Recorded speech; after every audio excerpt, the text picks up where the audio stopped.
What do you get the man who has everything, Mike? Clean gutters. That's what you get. Clean as gutters, that's right.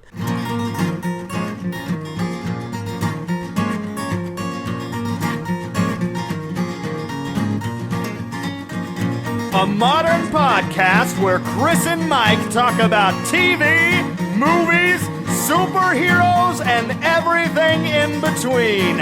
It's time for Superhero Slate.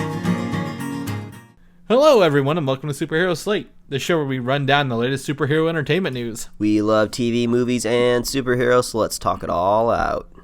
My name is Chris Dillard. And my name's Mike Royer. And on this week's show, Thor gets a roommate during Civil War. Mm-hmm. Justice League Dark comes to the light. Oh, okay, nice. The Russians enlist their own Guardians. Ooh. And more. And more. Yeah, so I believe we kind of, we always start out the episodes that we believe are going to be short by letting everybody know that the news is a little slow this week, but I feel like it's a moot point because we always seem to make it to our hour mark or our goal. So this is gonna be a little bit more of a challenge today. So you can definitely tell if we're gonna be riffing and raffing a little bit more than usual today. We might be going off book, Mike, at some point. You might have a steamed broccoli that isn't planned and we don't know about. I'll have to whip something up, but I think this is a good time to do it though. To have some extra time to talk because you actually went to something really, really cool yesterday that I didn't even know was coming to your area, and it's actually something I've wanted to go to for a long time, so I've been kind of holding off asking you about it so you could tell me about it over the mic. Oh, yeah, so yesterday down in Louisville, Kentucky on the Ohio River, across the bank from Indiana, nowhere near Ohio, which is what I'm trying to tell you here, was the Red Bull Flugtag event. And we got lucky enough. I went, my wife, her sister, and then her husband, Dylan. You met them at my wedding. Mm-hmm. And then another guy, one of Dylan's friends, Matt. We all went over there, and we were probably, 15 feet from the water the whole time. So just to let everybody know, and you can correct me if I'm wrong, the Flugtag is an event thrown by Red Bull where people create their own human power gliding machines. I guess technically they're supposed to be flying machines, but the videos I've seen, they're all just like gracefully falling. It's who can fall the slowest. Yeah, who can fall the farthest, really. Yeah. Because you can go slow straight down, but they judge you based, there's three judging criteria. I think distance is one. Okay. Presentation is the other. Awesome.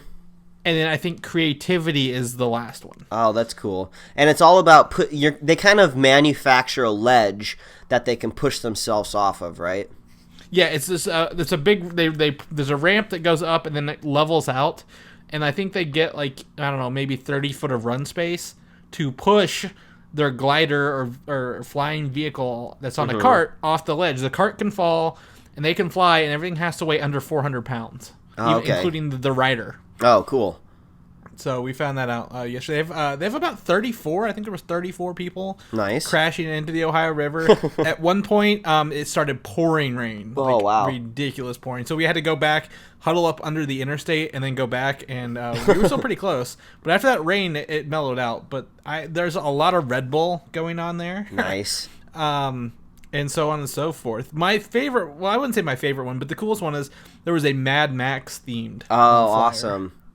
And it actually won. It got the second farthest in distance, but it got the best points from the judges. Yeah, so that was really cool. Because if I remember the videos I've seen online of the event, you get like the whole gamut of people running across those categories. Like you get like these things that look like they're not going to go more than 2 feet off the ramp, but they look really cool. Or you'll get like somebody that obviously went to like an engineering school trying to actually manufacture something that'll make it as far as it can. So I think that's really cool. So it sounds like someone kind of in the middle won with those stats. Yeah, it was designed more from an engineering standpoint. I think they were engineers, but they went with the Mad Max theme. The local engineers, the local college engineers, actually went the least farthest. Their glider went off the edge and like rolled back under. Oh no! Like 18 feet. Yeah, it went negative. Yeah, it was pretty bad. But it was definitely interesting. A lot of people, like you said, don't care. One of them people created a hot dog machine. It was the I forget what the name of it was called, but it was something worst, and it was pretty odd. The Hindenwurst, the Hindenwurst. I like that. Yeah, it was fun. It's a good time to go. My recommendation is if you can get somewhere near they film it. So like if there's like they have screens up, kind of like at a concert. Watch the screens more so than getting close to the actual event, because they're up on this ramp, like maybe, I don't know, 30 feet in the air or more, and you can't see them doing their little show up there. If you're close, you just see them falling off. Yeah, I feel like that's advice for a lot of things in general. Like if you go to like some sort of big professional sports game, whether it's like basketball or football or something like that. Yeah, if you kind of got cheap seats, you're going to be looking at a jumbotron the whole time, which kind of makes you feel silly after a while, because it's just like, oh, I just paid to watch a TV with a bunch of people right now, which is kind of what it feels like. Or the same experience when you go to any comic book convention that has really, really big halls, especially at Comic-Con. There's a lot of ballrooms there that pack tons of people in there. And you kind of have this decision where you're just like, okay, are we going to work as hard as we can to get as close to the stage as possible? Or why don't we just hang back here in the back of the room where we just have these awesome seats in front of one of these big screens? I mean, you're still going to get the awesome vibe from everybody in the room cheering, but at least you'll be able to enjoy what you're watching. So yeah, it's kind of that weird, like, you got to make a decision, get close to the action or get close to the content. Yeah, it was definitely fun. And then afterwards, we had like not quite dinner, but not quite lunch at Joe's Crab Shack. So wow, Joe's Crab Shack, it's legit. It might be a chain, but I hear it's pretty legit. Yeah, you don't get a lot of seafood in the middle of the United States. That's actually tastes fresh, and I trust they're fresh. Like they have pretty good stuff. Mm-hmm. So that was it, and all in all, I mean that was pretty much my day yesterday. I think I kind of lost track. It sounds like a successful Floontog, but I did something kind of unique. So have you ever experienced a surprise party before? Maybe once. Not enough to remember, no. Yeah, it's really funny just because, like, you grow up, watching TV and movies, and there's always episodes themed around surprise parties or movies around it. You see it from one end or the other end, but I realize you don't get to experience them a lot firsthand or secondhand, in real life. So my wife was back when we were dating. She threw me a surprise party back in college. It was really, really crazy. It was really amazing. It's the first time I've ever experienced anything like that. It totally blew me away, and it's really, really fun being on the receiving end of it. But last night I kind of got to be in the other situation where obviously my wife loves to plan surprise parties because she threw one for her friend Anna last night because she was turning 30. So she was planning this whole surprise party for weeks and stuff. She was stringing this web of lies around so she could throw her friend off the scent. So it was kind of fun being on the other end, with the anticipation of waiting for someone to break through the door and yelling surprise. So all I have to say is I recommend, if you feel like somebody out there in your life needs a surprise party in their life, they're fun to plan. They're fun to execute, and you get pretty nervous. I mean, you get down to the wire of just like, oh, they're going to be here soon, they're going to walk through the door. You actually start to like get a little sweat, your hands start to shake, so it's pretty exciting. So we had a successful surprise party last night. Well, I have to say, when you mentioned this, I just kind of opened Facebook randomly, and there's a bunch of pictures your wife and people from this party have posted, and it looks like it's a 90s party. Yes, it was a 90s theme party, but and you were looking fly, buddy. Looking fly. I tell you what, it was an amazing kind of moment when I landed on the costume. So basically, when it comes to a 90s party, it's a lot easier to dress for it when you think. And I actually think it's easier when you're a guy to begin with, just because basically the number one go-to for a 90s theme anything with a guy is grunge. It's really easy. You probably own a flannel already. Find some sort of hat and turn it backwards, and you're basically there. You're passable for a 90s theme party. And that was my original plan.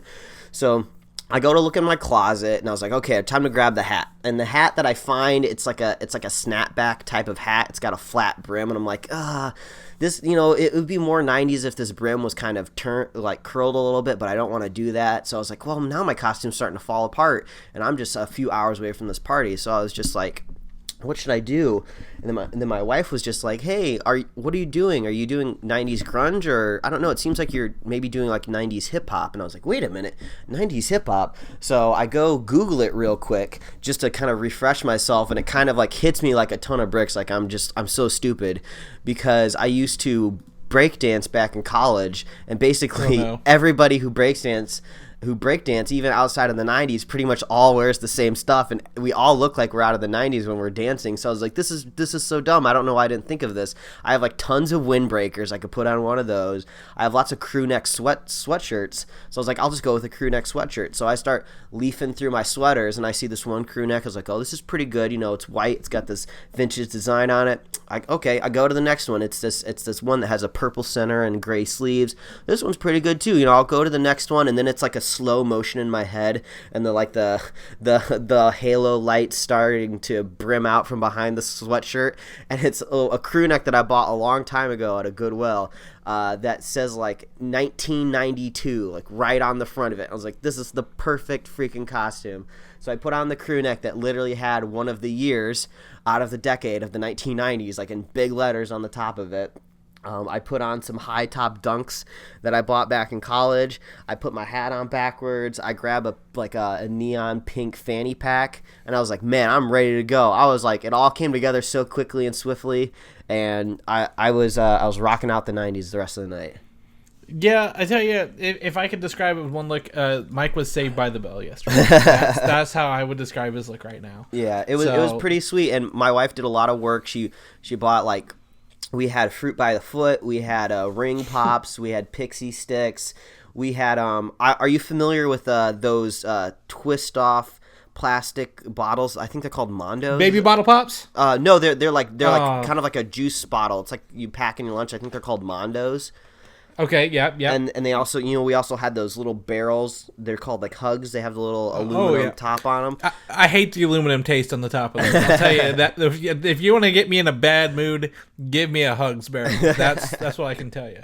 So yeah, that was really it was really successful. It was a good night. But I guess I can bring it back around to the theme of our podcast a little bit, where we had a bunch of people over at this party, and I was talking to one guy named Chris, who works at a company who's cutting the trailer for the Beauty and the Beast movie. So that's the one with Emma Watson, and I'm sure someone else is in it that we've reported on, but I can't remember anybody else. Well, Ewan McGregor and Ian McKellen are Lumiere and Cogsworth. Gotcha. So he was basically he was saying so far from what he's seen, because they've been able to see the rough cut of the film, because we haven't had a trailer or anything yet, just that little teaser. He says it's really, really, really good. I would think I could trust him. He's got a sensible taste in films, what I can tell, for the most part. So I was pretty excited to hear that he thought it was pretty good. The one thing that I kept hounding him on was I kept asking him what the Beast looked like, because I'm always curious how they bring kind of like cartoons and live action together. Like, does he look really terrifying? But apparently all that stuff wasn't finalized yet, so he didn't really have a good idea of what that ended up looking like. But he says the movie's good, and we all know my opinion on these live action Disney movies is muddied at best right now, because I was hating them, but then everybody said the Jungle Book was good, and I now have to make time to go see the Jungle Book, so I don't know what to think now. And of course, everybody loves a little Emma Watson, so I'm going to have to see that movie. Well, thankfully for you, the Jungle Book is on DVD this week for purchase or rental. So you can probably get a rental quicker than you could anything else. Yeah, I keep forgetting when the Screen Junkies Honest trailer drops, that usually means the movie's available. Yeah, so that's out. So I remember I about picked it up this week because my wife's a Disney fan, loves Beauty and the Beast and so on and so forth. So I know that's out this week. And actually, since you've been talking, I went ahead and made our first topic Beauty and the Beast, Mike, because I want you to see two pictures that leaked this week. Oh wow! I guess were revealed this week from the live action Beauty and the Beast. You were on it with the news, man. You didn't even know I was going to be bringing this up, and you already have the goods. Is that the back of Gaston in that first photo, it looks like? That is Gaston, and Josh Gad is, I don't know that character's name off the top of my head. Beauty and the Beast wasn't one I watched a lot growing up. You can't get Josh Gad out of a Disney property. He's all over him.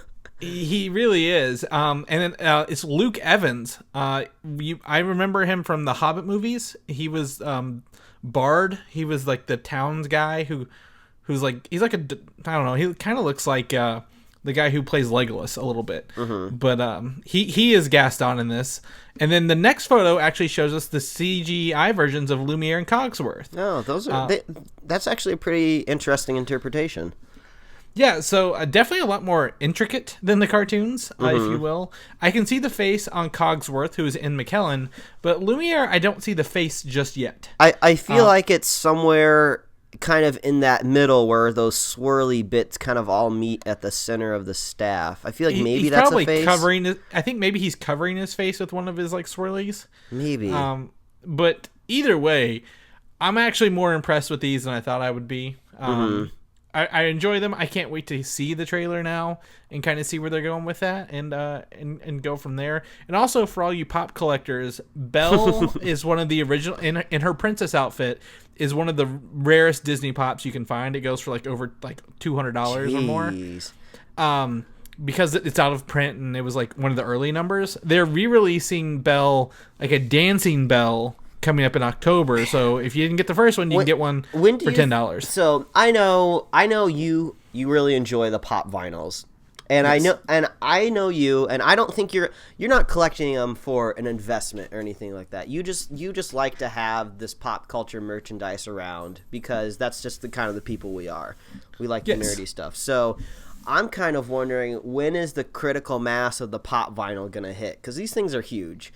These are a big deal. And I imagine there are people out there that are collecting them for the sake of turning them into an investment. And I just want to say to those people, I guarantee you probably have Tupperware, giant jugs, vats, I don't know what word I'm looking for here, of Beanie Babies in your basement. Go down and look at your Beanie Babies and learn from your mistake. Buy the pop vinyls that you want to enjoy, not the ones that you want to turn around for a profit. I like to think they have like a big warehouse, kind of like in the Indiana Jones movies, where they store the Ark of the Covenant, just wooden crates upon wooden crates of Pops and Beanie Babies. There's probably an Ark of the Covenant pop vinyl that you can put in front of your Indiana Jones Harrison Ford pop vinyl. There very well might be. There might be. But yeah, so just to kind of throw that out there in that news. But our Riff Raff somehow turned into the news yet again. It was the most organic segue you're ever going to get from our podcast. Yes, it is. And because I didn't know this, I'm going to have to go back in and find the time code to put it in there if anyone ever clicks on those. So it's part of our Riff Raff. It's all nice and mixed. But let's jump into the news. Speaking of pop vinyls, the only pop vinyl I have on my desk right now, Mike, is Doctor Strange. Ooh, nice. Is that the Comic-Con exclusive one? It is not, actually. This is the comic book version Doctor Strange that was released. And he's sitting right here with me hanging out. But we got some Doctor Strange news this week. Dan Harmon, I know you're a big fan of him. Oh, yeah. Worked on Community, Rick and Morty. You know, I don't know of any other projects he's done, honestly, off my head. Has a podcast called Harmontown. I don't know if you listen. I've heard it a couple times. One of our listeners, Luke Baker, listens to that. But Dan Harmon was brought in to, after the first cut of the film, the rough cut was done, to write more scenes or maybe doctor some scenes in the film. And I think he's getting maybe a partial writing credit for doing so. That's really crazy. There's a documentary out there about kind of Dan Harmon and his podcast titled as the podcast is Harmontown, so it might be kind of confusing to Google it a little bit. But in the documentary, you get this kind of more of an intimate look of the kind of person Dan Harmon is. And I don't want to say he's like a tortured artistic soul, but he's kind of like an artistic jackass, but he's kind of lovable at the same time. He's like really good at being funny and putting this good work out there, but sometimes he can be kind of a jerk to the people around him. But it seems to be something that he's working through, as you can tell in the documentary, to try to be like a little bit of a better person.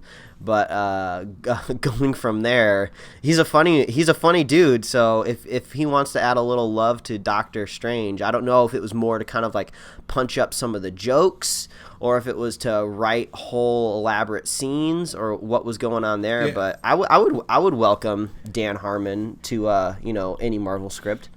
Yeah, and even though we know him for funny things, we also have to remember that the Russo brothers, who worked on Community, were only known for Arrested Development and Community before they were hired to do the Winter Soldier in Civil War. Yeah, and I believe it was specifically those Community episodes because the ones they directed were the paintball action episodes. So they kind of got to showcase that, like, hey Hollywood, the Russo brothers know how to direct action. Just pretend that these paintballs are real bullets and let us direct your next action movie. And they'll we'll do you one better. We'll give you a Marvel franchise and you can go crazy. Yeah, so much that they're taking over the Avengers. Yeah, exactly. So really excited for that. However, on Harmontown, on one of the episodes, he pretended to write the Community movie on the episode, and he went to open up his final draft documents, and there are a couple Doctor Strange scenes in there. That's awesome. One of them is called Caecilius Seduction. There's some called First Ritual, Magical Mystery Tour. But here's the big one for me. Strange confronts Dormammu. Now, is Dan Harmon trolling us? Or is he actually work on a scene where Dormammu, Doctor Strange's biggest villain, maybe appears? I don't know. It's such a... If it was meant to be intentional, this is like the most clever way to do it because it's so removed from like digital proof, I guess, because this is like a screenshot of not even a screenshot. It's someone had a picture or something. They paused the video. Yeah, and they paused the video and this is like looks like it was something that was projecting on an overhead projector like in his, because Harmontown is a podcast, but it's in front of a live audience. So he was projecting his computer on a screen in this room for people, and he probably just quickly went through this and clicked on the thing that he wanted to open up or what he was doing. So I don't know if this is intentional or not, but I love just how perfect it is. It's like you get this small glimpse into just what Dan Harmon's working on for, I don't know if it's a brief second. I'm guessing it had to be if he had to pause the video. But bam, right there, Strange confronts Dormammu. I think just knowing Dan Harmon, I feel like it could go honestly either way. I feel like he's a guy that might plan it just to show up on some superhero blogs maybe, or he just haplessly just didn't care, and he didn't care if anybody saw what he was working on. But yeah, it's really cool. I don't know. We don't know if Dormammu's in the movie. If it is, it's going to be a great reveal. They may not have showed him yet because of CGI, and they may not have that done all the way. But I definitely think going forward for Doctor Strange, we will meet Dormammu eventually. Oh yeah, it's not surprising to see his name pop up, but maybe it'll just be a little bit of a tease to kind of maybe set up the next Strange movie. Yeah, very, very strange indeed, Mike, if you will. So that's the Doctor Strange news. That's really cool. Looking forward to that. That's our next superhero movie, if you will. And that's, I guess that's coming up this November. Yeah, Mike. that's we right. Have September, October, 2 months. Are we 2 months away from Doctor Strange? I think it's getting there. I feel like the transition between spring and summer is always very quick. It feels like it sneaks up on you because they sneak a lot of those summer movies in early, and it feels like it's just a smooth transition. But I feel like fall really, really creeps up on you, and it's just like August is technically, I think people consider it kind of the end of the summer. Once you kind of hit Labor Day, people say, okay, summer's over, and that's coming up soon. And then I feel like the fall is just like a brief moment, and then all of a sudden you're in winter and you're getting these winter movies. But November's coming up quick. Yes, it is. And then we have Luke Cage to I guess watch in there as well. Yes, sink our teeth into that. So we don't have any news on that. Sorry. However, we have a bunch of news on Thor Ragnarok. Yeah. Probably, again, one of our most anticipated movies of next year. I think to me, it's a little higher than Spider-Man right now because I think they're having so much more fun with it that we get to see. So first and foremost, as of today, the mockumentary they showed at San Diego Comic-Con has been released to the public to watch. Yes, that's how you do it, Marvel. I was talking at the surprise party last night with some folks about how Comic-Con going forward with these big panels is working. It just makes sense. I'm so glad that they released this because I wanted to see this so bad. I was hoping this wouldn't get lost in the Comic-Con exclusive. But people got to see it a while ago. Good for them. They got it. They waited a long time to see it. Good for them. Long lines. I'm just glad we finally got to see it. Yeah, it's about 6 weeks later, 4 to 6 weeks later, we get to see it. And this starts off as like an old VHS tape intro, and they're playing into that 80s vibe, I guess, with Thor Ragnarok for some strange reason. But this talks about what Thor and eventually Bruce Banner were doing during Civil War. Like, why were they not there for Civil War? And it's all a joke. This is not supposed to be taken seriously. But he gets a roommate named Daryl in Australia, and he's like, this is Thor. What would Thor do in, like, you know, Australia if he had a roommate kind of thing? And my favorite is his Infinity Stones board, and then he draws Mjolnir with arms, and then underneath a little piece of paper, Mjolnir's holding a Thor. Oh yeah, like holding him, and I'm like, oh my gosh, this is beautiful. Yeah, and then that awesome scene, because the only little bit we knew about this was that screenshot of what Thanos, the purple man in the chair. Man, what is it? What is he? What do we know about him? He doesn't like standing up. I thought that was really hilarious. Daryl, his roommate, he was a pretty humorous straight man that we got to see there. Bouncing off ideas with. I know this technically is maybe not supposed to be canon, but I'm going to treat it as canon because it just makes the Marvel Cinematic Universe a little bit more bright and cheery in my eyes, a little bit more fun. Yeah, this is hilarious. I'm so glad that we got this. I was cracking up the whole time. So I hope we get more of kind of this stuff going forward. I thought the best part was when you get the idea throughout the mockumentary that Thor is just like, yeah, I'm a Norse god, but I'm really bored. No one gets a hold of me. I don't have a cell phone. You gotta send a raven. Yeah, he's like, why hasn't Tony contacted me? Like, I know they're fighting. Why aren't they like telling me what's up? And he's like, Tony doesn't have your number. He's like, I don't have a phone. Send a raven. Like, that's great. Yeah, and I also kind of like this might be extrapolating a little bit much from like a comedy short, but I kind of like the idea of this is a way to show that like Thor, he's a god. He lives on basically another plane, and he's got a lot of big shit to deal with. It makes sense why he didn't show up in Civil War if you think about it. Like, Civil War was more of a problem for the men of Earth to deal with, mankind. You know, he has got his own shit going on back in Asgard, presumably with his half brother trying to steal the throne, doing who knows what with his Odin. I think we're talking about here in a little bit. But yeah, it kind of makes sense. It's just like he's got his own stuff to worry about, but he's still curious. He still wants to know what his friends are up to. Yeah, but and Civil War like takes place over like 3 days. So there's not enough time to go track him down and be like, get over here. Yeah, exactly. Yeah. So yeah, Mockumentary, watch it. Links in the notes. Go look it up. You'll probably see it everywhere. Tom Hiddleston, we reported, recently got an Instagram, and one of his photos he posted this week is actually him and Chris Hemsworth from the first set of Thor 1 to now Thor 3, and how much they've kind of changed. Like, I like Thor 1. Thor 1 gets a lot of shit, but I mean, it's not a bad movie. No.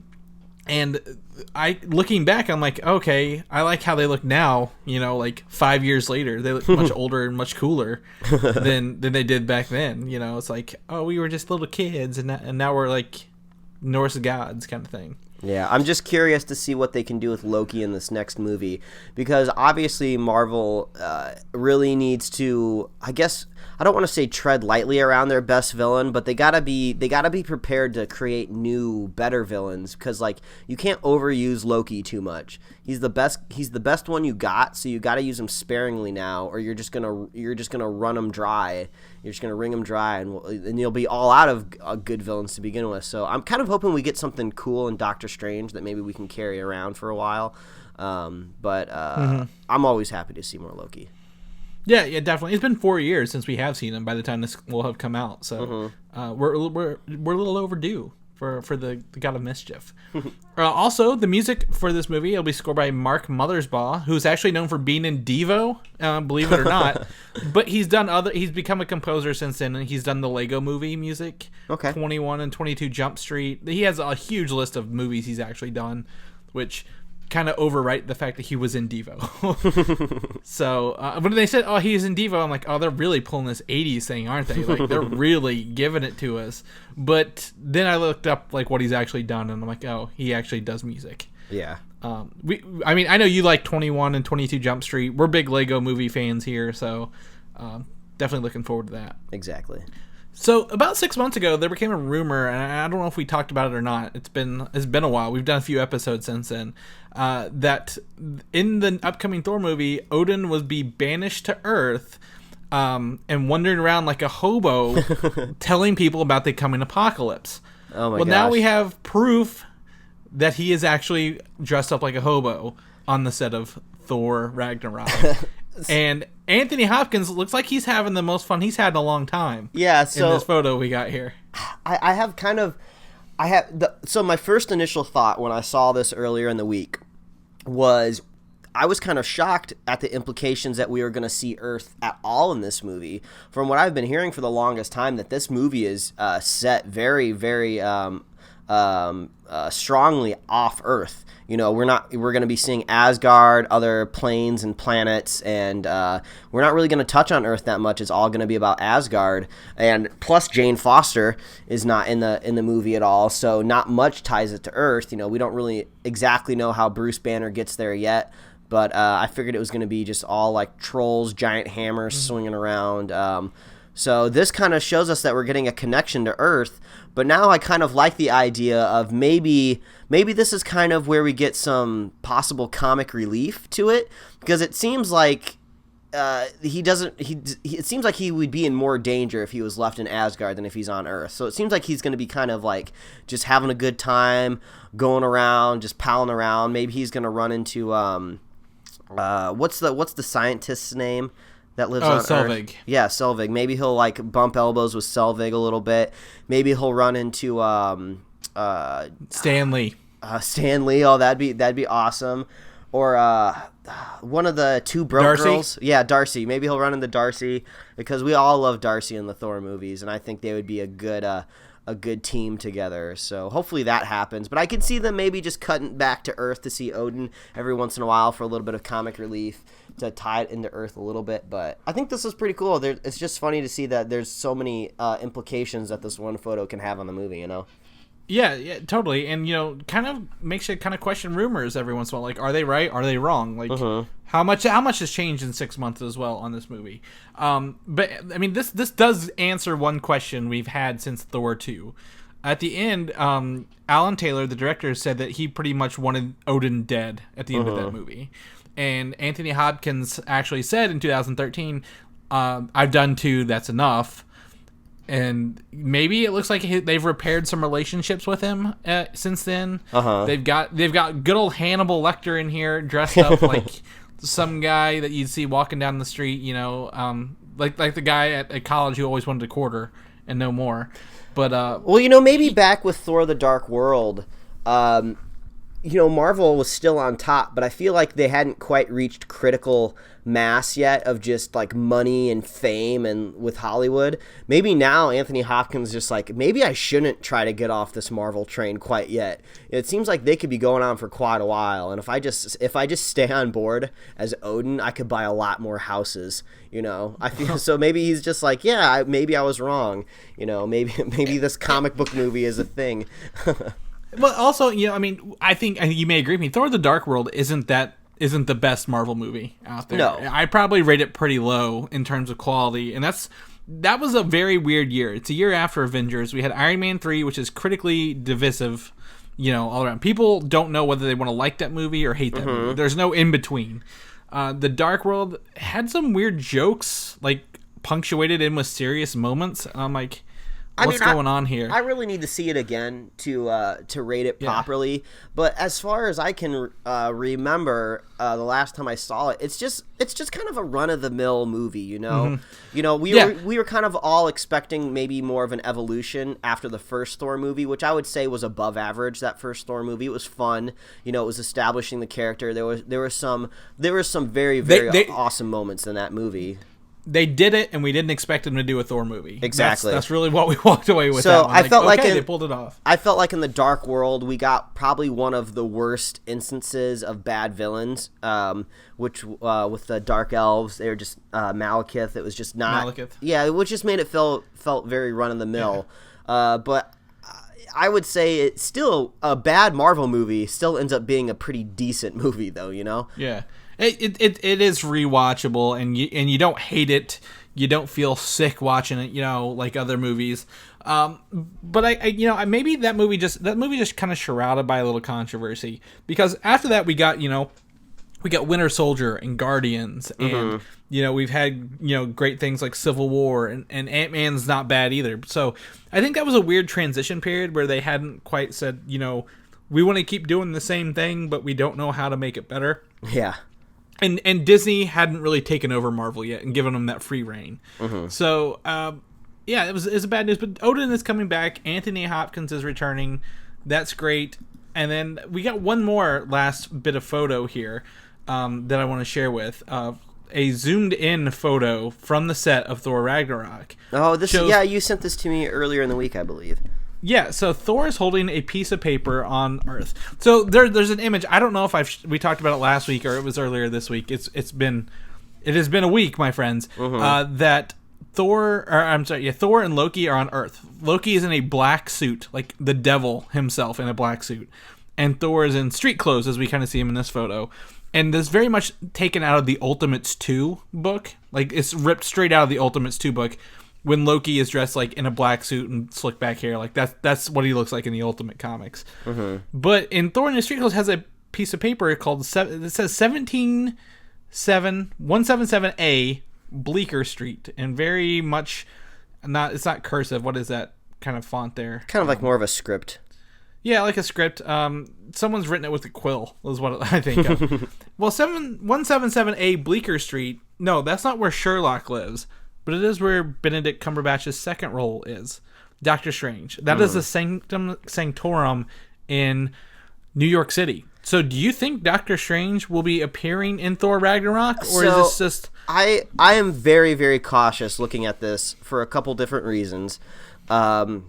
First of all, I'm not 100% convinced that this hasn't been photoshopped in some way.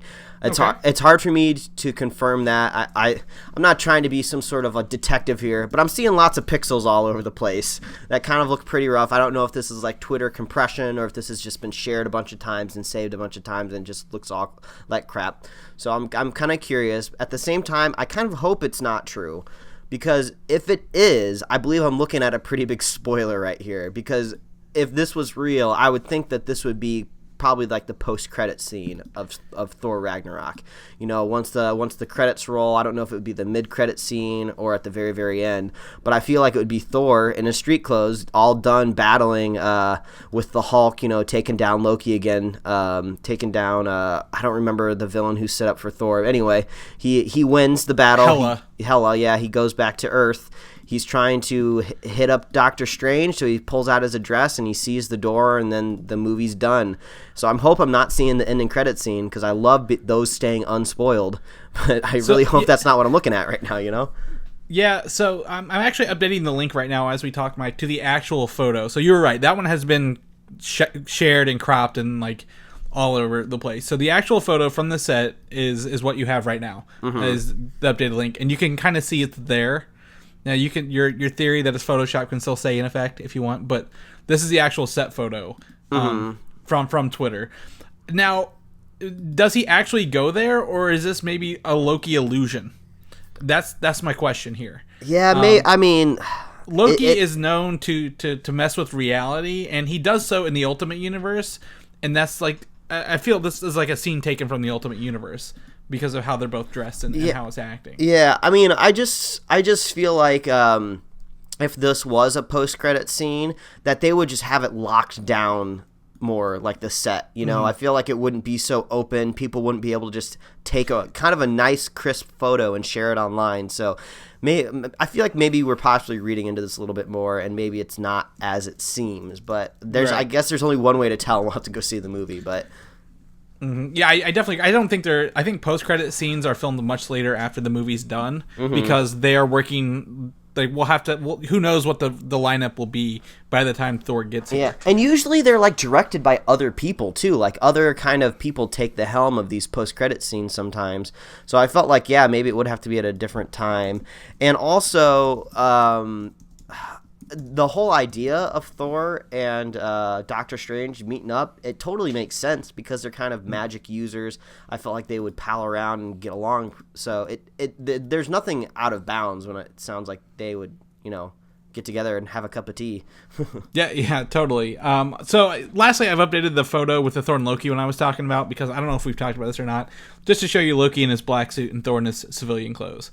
So, and then if you notice, the newspapers has Thor returned, strikes up a Lady Justice. There's I don't know, it looks like it is some sort of mental thing that Loki's doing, like an illusion. So either way, whatever you want to make of it, it's there. Which actually, you talked about post-credit scenes. That brings us to our next topic. Guardians of the Galaxy Volume 2 has been confirmed to have a post-credit scene. No one's really surprised by that. Yeah. However, this week we did get concept art of the team fighting a creature in space. Mike, this is a lot like the original Guardians concept art. We see Star-Lord got his sleeves rolled up on this one, shooting at this creature called an Abilisk. That the Guardians were hired to essentially kill in this. The Abilisk does not exist in comics as of yet. This is a new creature. It's a multi-dimensional being, which multi-dimensions are being set up in Doctor Strange, we hear. But this is kind of interesting to kind of see the Guardians. I would play a video game based on this, Mike. Is what it's making me think of. Yeah, I think my biggest takeaway from this is it does seem like Groot is going to be kind of nerfed throughout the film power-wise. It seems like in concept art they're keeping him small. So it seems like we're not going to really see a whole lot of power from Groot until maybe the third act of the film, maybe the finale when they're fighting somebody and they really need his strength and he pulls it together and he grows his roots out and he gets big bad Groot back. So it seems like we're gonna have this fun-loving adolescent Groot maybe throughout the film, causing more trouble than it's worth. Yeah, that and everybody has jetpacks now. So. Yeah, jetpacks, man. Every time I play like any sort of online first-person shooter, I'm always the jackass that always goes for the jetpack. My kill-to-death ratio is always awful, but I always have the best time. I have more fun than anybody else because I'm always flying around in a jetpack. doing his jetpack thing. So, yeah, I can't wait to see Guardians. More of that. That's May next year. So that's, I guess, 2 superhero movies away. Yeah, that's going to be the big summer blockbuster. That's going to kick us off. That's what's going to launch it. Spider-Man will probably be bigger. I'm going to be honest with you, money-wise. But Guardians is a good start for that, for the summer. The summer after that, though, is Avengers Infinity War, the official title for the third Avengers film. And it will include a community cast member. This is a throwback to kind of our Dan Harmon starting off the show here. But which one? Which community cast member will we see? So in The Winter Soldier, we saw your favorite, Danny Pudi. He was in a S.H.I.E.L.D. base. I believe in Civil War's Tony Hale, I think is his name, was talking to Tony Stark at the beginning whenever he's doing his like memory recall thing. So who do you think is going to be the third community cast member? I think it's obvious. It's not going to be Donald Glover because he is set to be. But what if it is because Spider-Man he's already movie. set up? I guess maybe, but I don't know if I would really consider it like a cameo because I feel like now they've kind of set it up of more of like a cameo. So I feel like maybe they'll give it to Gillian Jacobs. She's pretty big right now. She just was in that independent Mike Birbiglia movie. What was it called? I hear good things about it. I've read so many reviews on that on Imgur, but I think Alison Brie is too big. I think she'd be too pricey.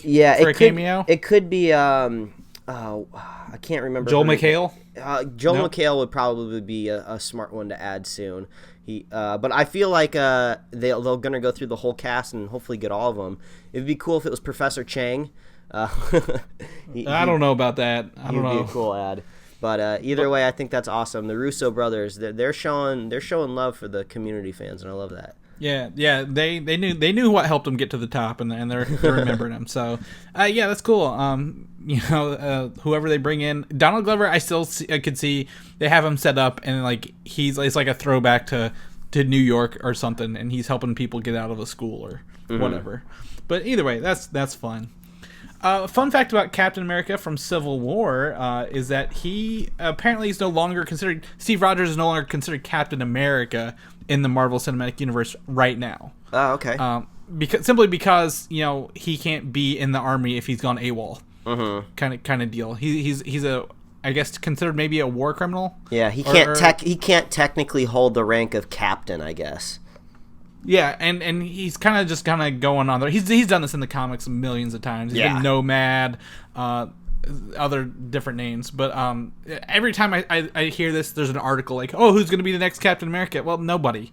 Yeah. Like, they're not going to replace Captain America. They're going to give it back to him in the next Avengers movie. Yeah, it's kind of like the people that freaked out when they thought he was a Hydra agent from one panel of one comic book earlier in the year. Yeah. It's just like, okay, like, don't you people ever read comics? You don't even have to be an avid comic reader. Just read more than one storyline. You'll understand that stuff gets dropped and brought back up and undone all of the time for the last, 60 years, Yeah. So you don't have to worry. Yeah, it's the same thing. So, no one's going to be Captain America. They're going to give it back to him like, oh, well, we need you in this time of crisis, and you stepped up, so here you go, Cap. And Tony will give him the shield. Like, it's set up to be like that. So bad, you can't even ignore it. So, there's that. Don't worry about that. On the other military front, Captain Marvel, she's actually in the military. I think she ranks higher than Captain America at one point, which was funny. Then there's a new director shortlist for this movie coming up. They're still finding the director. We got the actress. I can't think of her name off the top of my head. Alison Brie. Is that it? Is it really? No. Maybe. Wait, no, we were just talking about... I'm getting confused because we were just talking about the actors in Community. Brie Larson. See, we're getting confused. I knew there was a Brie in there somewhere. So Brie Larson, not the cheese. So I feel a little vindicated there. Brie Larson. There we go. We got Brie Larson is Captain Marvel. You had me second guessing myself. The new director shortlist consists of Nikki Caro, Leslie Linka Glatter. That's a bad name. Lorene Scafaria. Well, so much for that thing that we talked about months ago where people were saying that the Captain Marvel and the director shared a name or shared a first letter or it rhymed or some sort of craziness. That totally fell through. I don't know what the hell was going on there. Yeah, I mean, I think back then people were thinking Emily Blunt was going to be the actual maybe Captain Marvel, and that kind of didn't go through. Either way, whatever they say. So just a heads up here. The movies I know, Nikki Caro did The Zookeeper's Wife. Okay, I don't know that, but it doesn't really I matter. didn't watch it, but I've heard of it. Glatter is known for working on Homeland as one of the main directors. So she's nominated for an Emmy this year, and the show Ray Donovan and True Blood. So she's been a little more in the front of TV. And Scafaria wrote Nick and Nora's Infinite Playlist. I can't even say that out loud. And Seeking a Friend for the End of the World, which I think was like a dark comedy with the guy from The Office. Yeah, Steve Carell was in that. It's always weird going through the pedigree of the directors when it comes to Marvel movies because we all know that it doesn't really matter. Marvel just seems to have this really keen eye for spotting talent. When it's just starting to bud, before it's kind of really become a big hit or a big name. So I feel like I can't really derive much information from their past work because they got some good scouts over there that can really look into the soul of a director and go you're going to make a good movie. I don't care what you've done, what weird kind of indie movie or what you've done in the past. Come on over here and make this movie for us. So all I can do is just cross my fingers and just trust in Marvel because they're batting percentages pretty well for picking directors. In Marvel we trust, if you will. So I definitely agree with that. If I was to pick one, I would pick Leslie Glatter simply because I think she has more under her belt. To me, if she does a lot of TV shows, I mean, they're hour-long episodes. 2 of those is like doing a whole movie. So I don't know. I feel better about her, but it doesn't matter. You're right. None of it matters. We'll figure it out. They'll tell us. Probably won't even be a name on this list by that point. We don't know. Legion, show we haven't talked about in a while. Coming up on FX or FXX, one of those shows. Bryan Singer confirmed this series exists in the X-Men universe after we've been told pretty much it doesn't. So it does not apply to previous X-Men films now, like First Class, and the other two, Apocalypse and Days of Future Past. However, it will apply to future films going forward. So they can refer back to Legion, but they will probably not have to worry about, those other movies while he was there. All right. I mean, I don't... It's hard to have an opinion on Legion yet. Obviously, everybody kind of knows our opinion on the X-Men universe going forward, but we've only really seen that one trailer for Legion, and it looked really awesome. And honestly, the more I've started to realize, you can really trust FX when it comes to making content. We've been watching a lot of shows in our household that have been attached to FX in the past and recently. FX is kind of like the Netflix of cable television, and I think it even shows number-wise when it comes to Emmy nominations. FX is up there with Netflix quality, but they just happen to have to show commercials in the middle of their TV shows. So if it's coming to FX, we can raise our hopes a little bit that we're gonna get something good.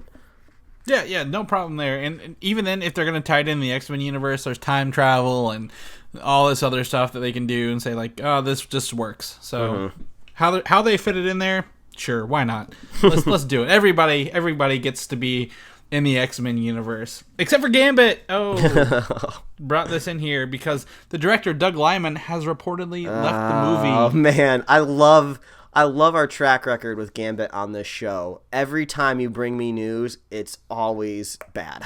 We've never had anything positive except for maybe the first announcement of Channing Tatum possibly being Gambit, Yeah, totally. So will this movie ever get made, Mike? Do we need to take bets now? Well, I'm actually seeing this now. I'm leaning towards no. I feel like I would have a different opinion if Apocalypse was just a rock solid blockbuster smash hit. Everybody loved it, saying, "Oh, after this and Days of Future Past, X-Men is back on top of it."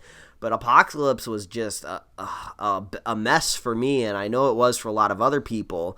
Not the worst comic book movie of the summer, but we definitely wanted more from it. But I feel like now X-Men is just on very shaky footing. I feel like we're going to get a decent final flick for Wolverine and Hugh Jackman, but I feel like that's so standalone and now removed from the rest of the movies.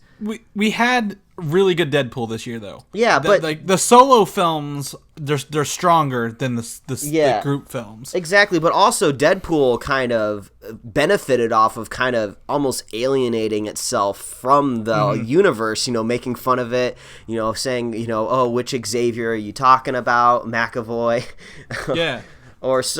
So I feel like with this kind of universe being on shaky footing, we didn't want Gambit to begin with like this. We didn't really think he could hold down his own movie. We kind of wanted to see him show up decently in an ensemble first. So I feel like Channing Tatum's got better shit to do.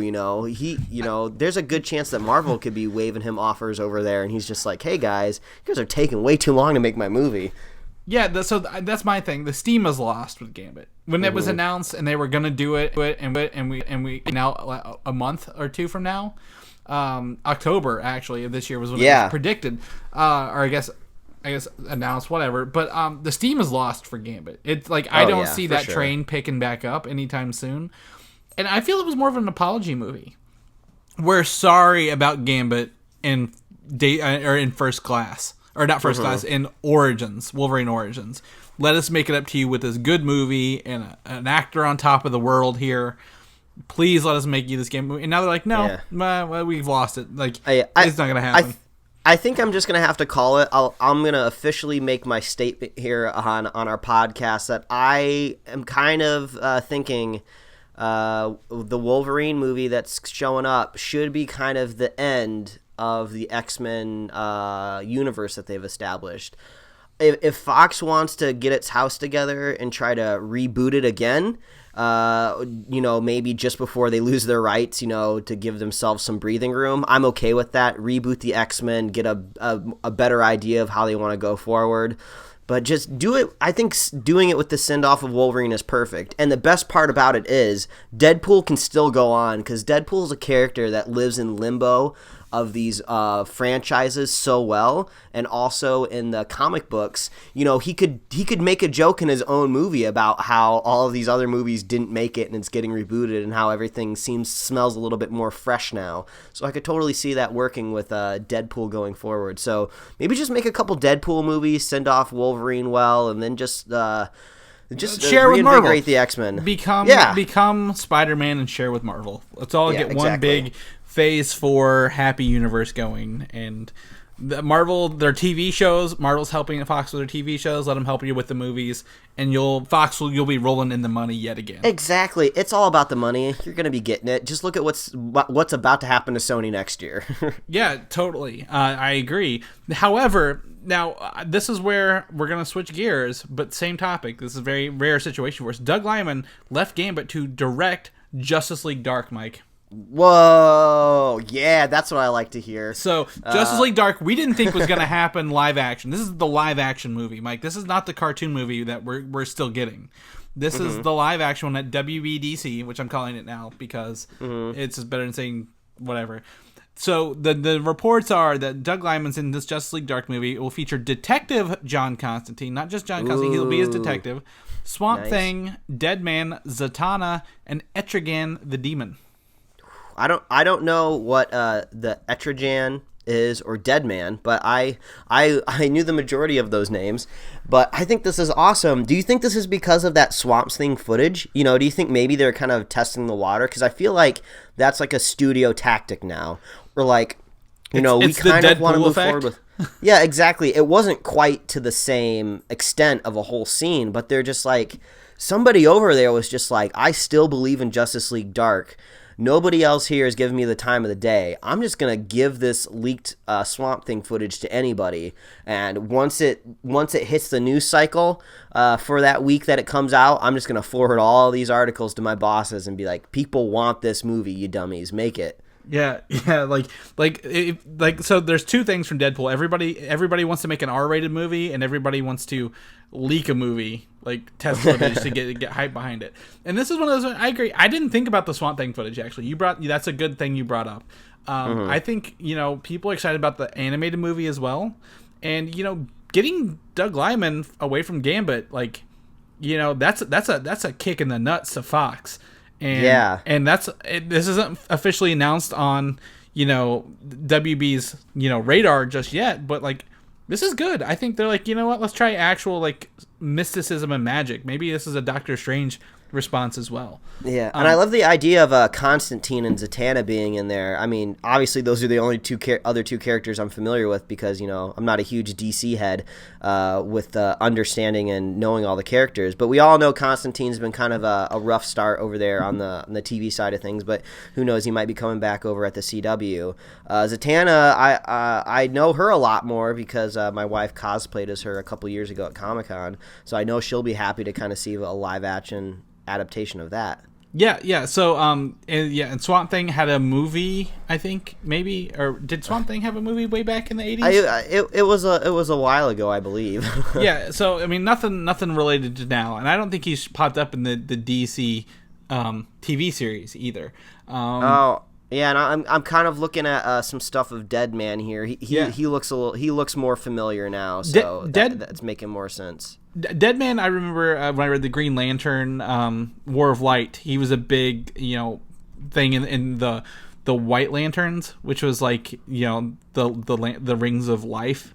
So so he's a ghost, so a walking dead man, if you will. Yeah, and the demon now, he's ringing a bell. It's kind of these characters where I never really knew their names, but I remember seeing them before, either in the Justice League cartoon or popping up in a couple of the DC comics that I've read before.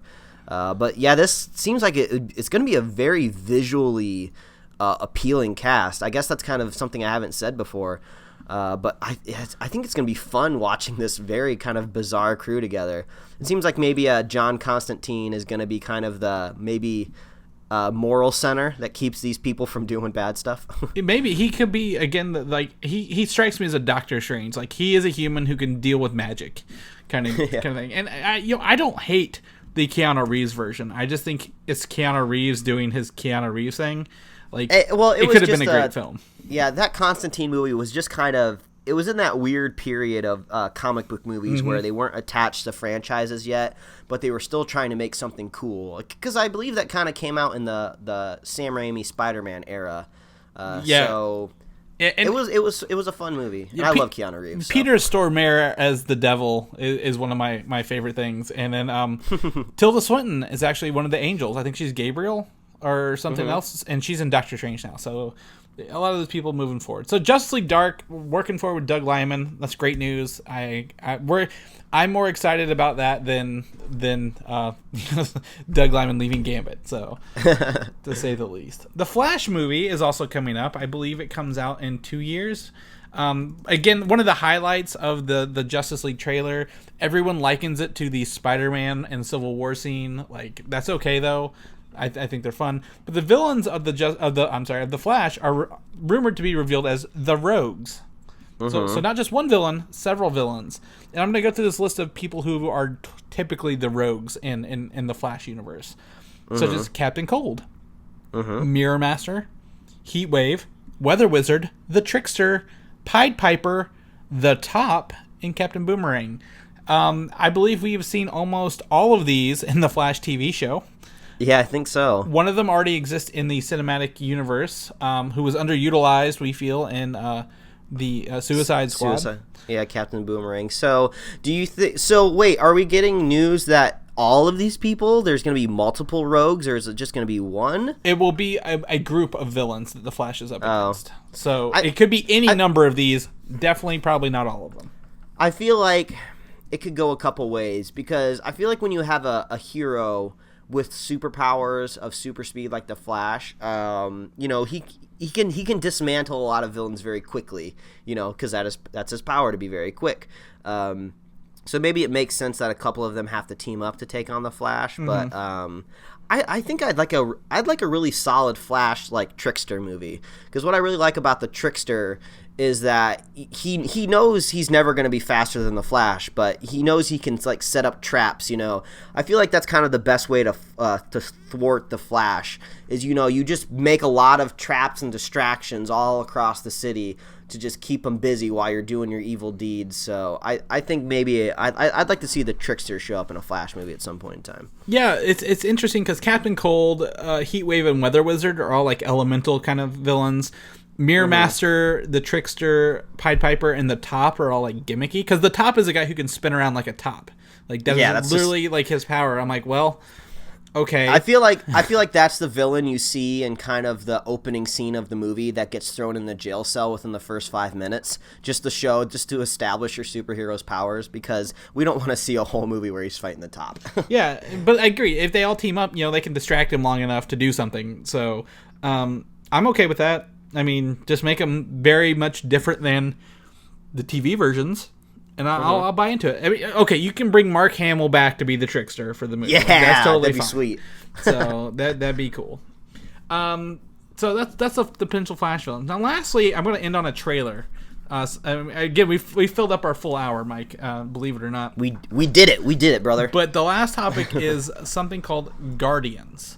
Yes. Now, this is interesting. We've talked about this once before. I think it was maybe Super Bowl season or in that area. Guardians is a superhero film out of Russia. And the description is, during the Cold War, an organization called Patriot created a superhero squad, which includes members of multiple Soviet republics. For years, the heroes had to hide their identities, but in hard times, they must show themselves again. This trailer looks awesome.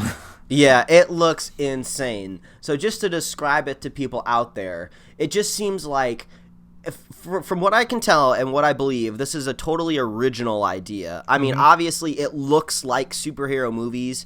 It doesn't look like anything out of the ordinary when it comes to putting superheroes together on screen. But it doesn't look like it's adapted from like a comic book or anything. So it almost just seems like somebody over in Russia is just like, God damn it, I'm tired of the Russians always being the bad guys in all of these movies. Let's go ahead and make our own Russian superheroes. We're going to ground this in Russia, and it's going to be all about how Russians can be heroes too. I don't really care about any of that. I just like that there's like a bear that's like shooting a giant like machine gun. So that's insane. Like the main guy's power, like the leader of this team, his power is to turn on, like, he bulks up and becomes like half bear, half man, and he has like a Gatling gun hanging off the side of him. Yeah, it's so insane. One guy, he really moves really fast, and he like has these sickles that he slices through things with. So like a very vicious Flash. I believe the third guy, it looks like he can create like electrical whips, like some sort of magnetism with wires. And then the girl, she's invisible and has some other powers, I think, but definitely looks balls to the wall action, like unapologetically, like this is superheroes, this is how Russia's gonna do them. We're not gonna look like the American version, but we're gonna have fun. Now there is the CGI is a little weedy in places, but this doesn't come out till next year. This is February 2017 in Russia. I don't like the dubbing. I think I'm gonna do it with subtitles. Either way, we need to do a service to our audience and watch this as soon as physically possible. And we're going to talk about this movie because the trailer just looks like so much fun, and it just looks so unique. And I think it has the power of having a bit of like a foreign mystique around it. I don't really know much about Russian cinema. I'm sure there's lots of esoteric art films that come out of there, but I know nothing about blockbusters coming out of Russia at all. It's funny you mentioned that because my final year in film school, I took 3 Russian film classes the same semester. Oh my God. Russia used to put out a lot of movies before they became like Soviet and then became propaganda-ish. There's a series come out of there called Night Watch and Day Watch. They're about vampires. Night Watch, I recommend to everyone who, if you want to see some Russian movies that are like unapologetically awesome, like Night Watch is the one to do it because the subtitles in it are awesome. Like they blend into the screen. Like it's not on the bottom of the screen. Like there's like red blood in the water and then it turns into the words and then fades back into the water kind of thing. Like, okay, well, maybe I might be getting this wrong and just totally mixing this up just because I remember snow being in the movie, so maybe I'm totally wrong. But wasn't there a movie about vampires, like, in the snow? You're talking 30 Days of Night. Was that not it? Am I totally off here? Yeah, no, that's actually a comic book-based movie. And it had, oh, man, he was in The Faculty. Josh Hartnett was in that. Yeah. So well, just because you're bringing up vampires, and I'm just thinking snow, and I'm just like vampires and snow. It's got to be Russian, right? No. This is more of like a Constantine kind of like he's a vampire hunter kind of guy.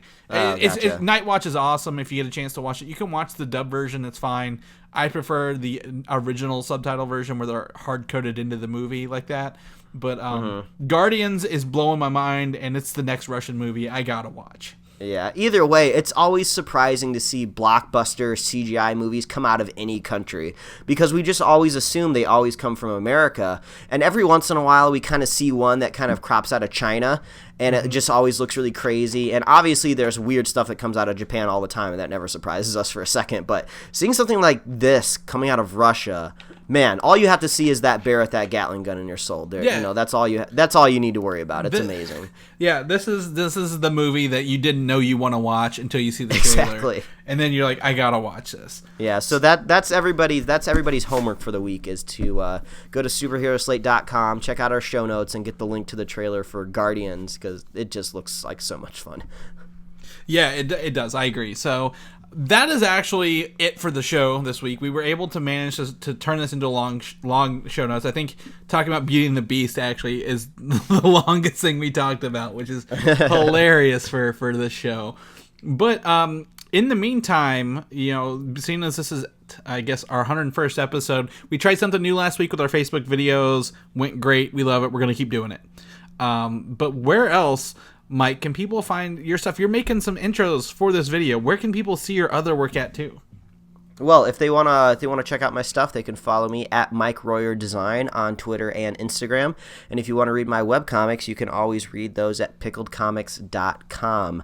Chris, I'm sure that you had a great time at Floontog, but also I saw that you put up a pretty nice snapshot of your comic book shelf with some pretty cool pop vinyls on it. I'm sure people want to see a little bit of that behind the scenes. Where can they get that at? Yes, so that's actually my movie shelf, not my comic books. But you can find that on Twitter at Valdan, VALDAN, or on Comic UI. I was actually cleaning the windows and had to move the movie shelf to get the window out, so took everything down, rearranged it, put it back up. It's all pretty and nice now. So. That's always a fun chore when you have to like reorganize your movie or comic book shelf.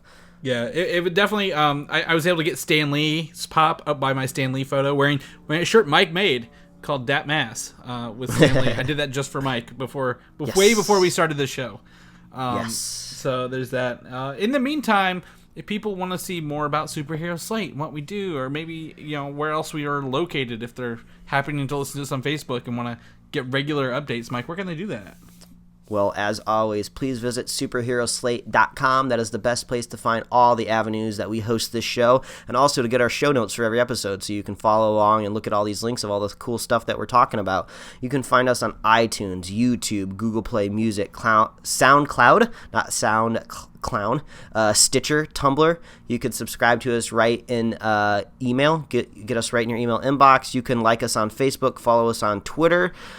We do our best to make this in video format as well, because sometimes subscribing to stuff can be a hassle for some, so why not just click play and watch a video of it and see some of our beautiful stuff pop up right in front of your faces. It's been a blast. If you guys are fans of the show, please consider leaving us a review, liking, subscribing, whatever minutia people always tell you to do after videos as well. Yeah. And also, if you're a fan of the show, just share it with a friend, share it with a buddy, and spread the love of Superhero Slate. And like I always say, we'll be here every week, rain or shine. We'll find a way, even if there's a massive earthquake along the fault line of the San Andreas. Because yesterday I was bored during the day, and I watched San Andreas with The Rock because it was on HBO Now. Oh, Lord.